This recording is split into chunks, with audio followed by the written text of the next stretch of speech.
Gusto ko po kayong kwentuhan mga idol ng kwentong may kwenta. Pag sinabing may kwenta, ito yung kwentong meron tayong papakinabangan. Baka sakali po makatulong sa inyo ito kahit kaunti mga lodi, no po. Lalo na sa mga pagod po sa trabaho palagi, wala nang time para makapag-relax, makapag-exercise. Kumbaga, trabaho lang, ano po, palagi.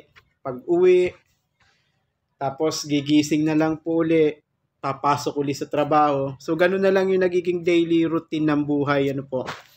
Baka makatulong po ito sa inyo mga lodi, no?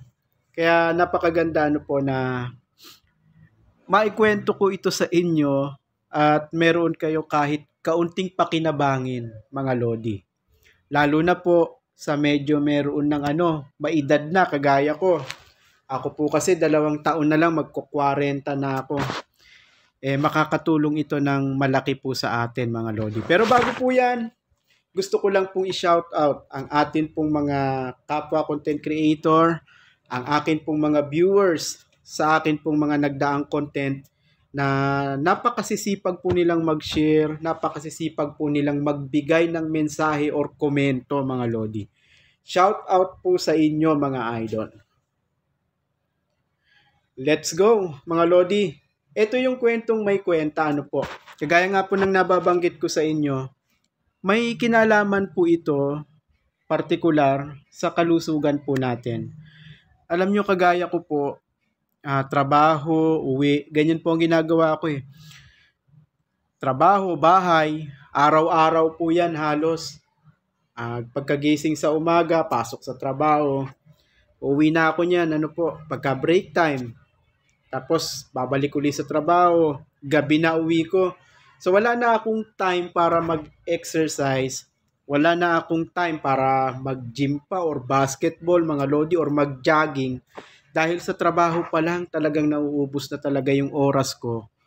At wala na akong panahon para po sa kalusugan ko, sa health, wala na akong panahon. Pero ang ginagawa ko mga idol, madalas, hindi dahil sa nagtitipid lang po ako mga idol, no? Kasama na rin po yon, madalas tipid sa pamasahe. At ang ginagawa ko ay naglalakad po ako mga lodi. Alam nyo yung paglalakad pala, no? Napakalaki pala ng benepisyo nito sa atin pong kalusugan. Lalakad ako pa uwi, pabalik sa trabaho. 4 na beses yan, Umaga, pagpasok, tapos break time, uuwi uli ako, babalik uli sa trabaho. Tapos pag uwi ng gabi, naglalakad uli ako.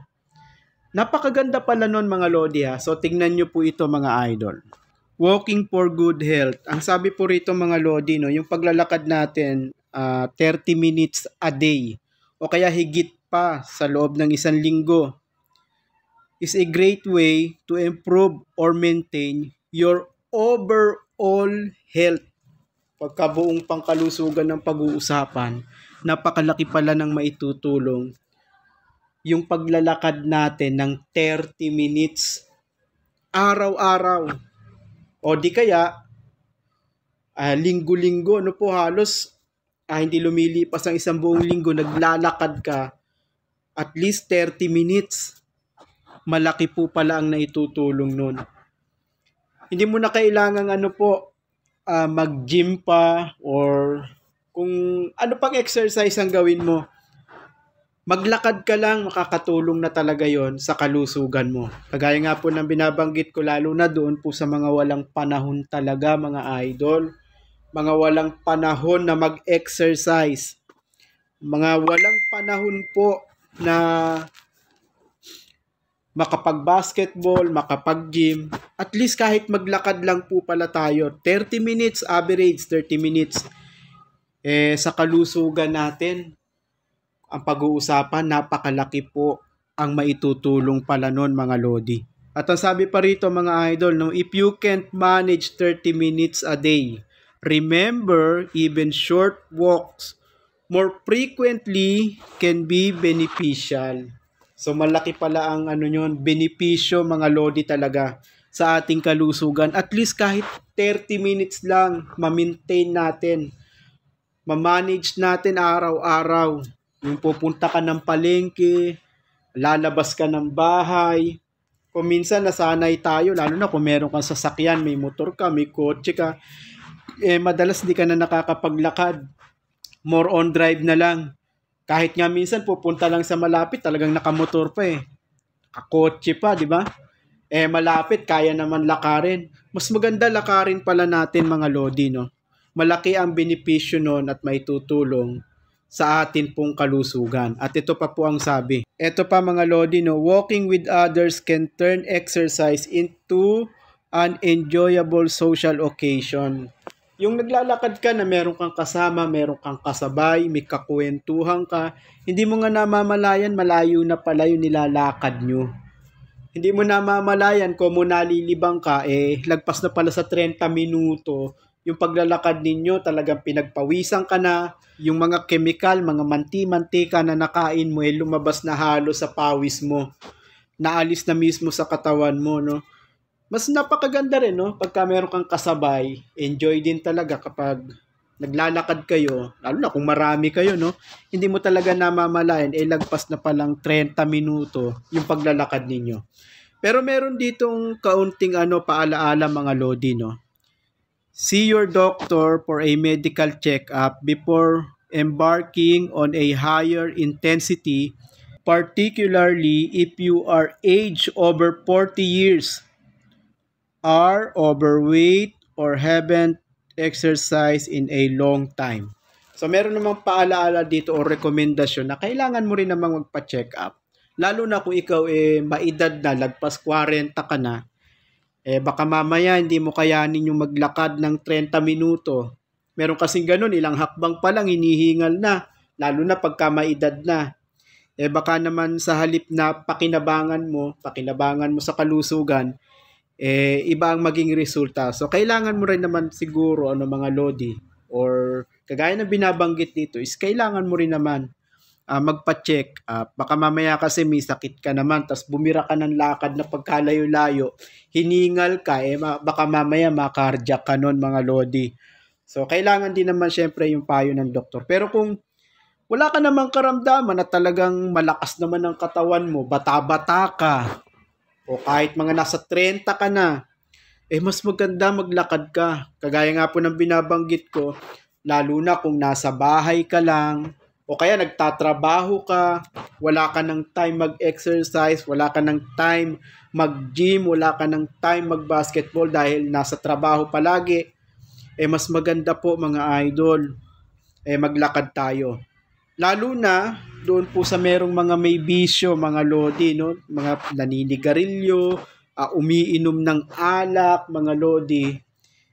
Kapag ang gagawin mo, inom, sigarilyo, tulog, kagaya ng iba ginagawa, tambay-tambay lang, masyadong delikado sa kalusugan. Tapos ayaw pang maglakad, tamad pang maglakad, ang gusto tulog lang, kain tulog. Naku po, mahirap po yan mga lodi, no po. Lalo na doon sa mga nag-iinom, mahirap yan mga lodi. Kapag hindi tayo nakakapag-exercise, mga lodi, no?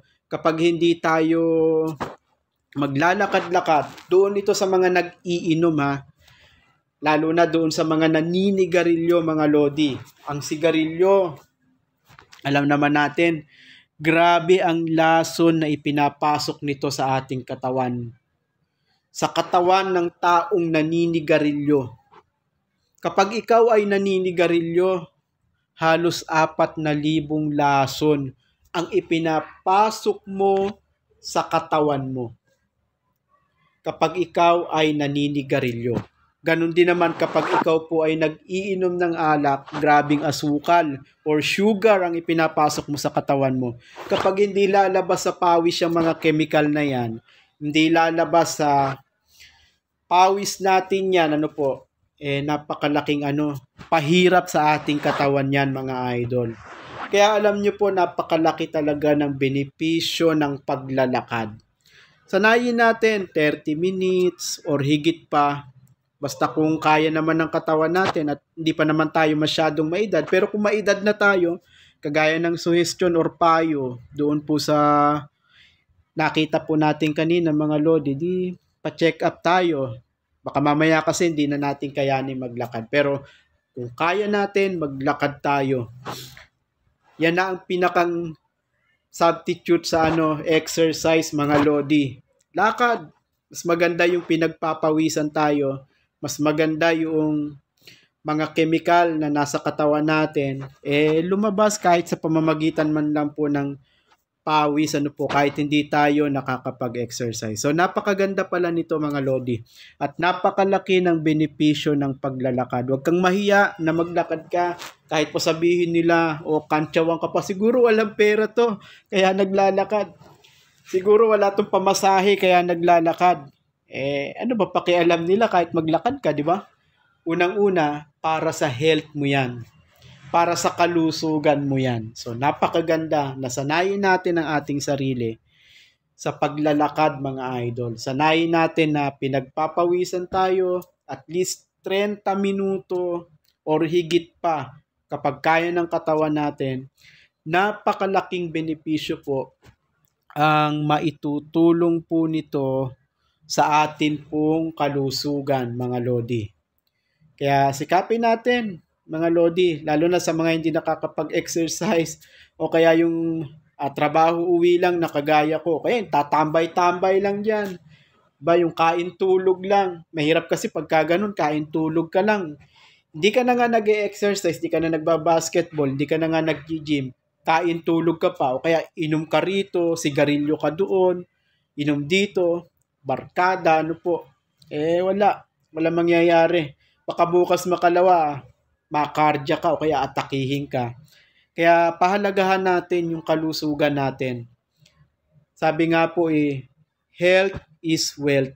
Aanin mo yung dami ng pera, aanhin mo yung laki ng kita kung may sakit ka naman at hindi ka physically fit.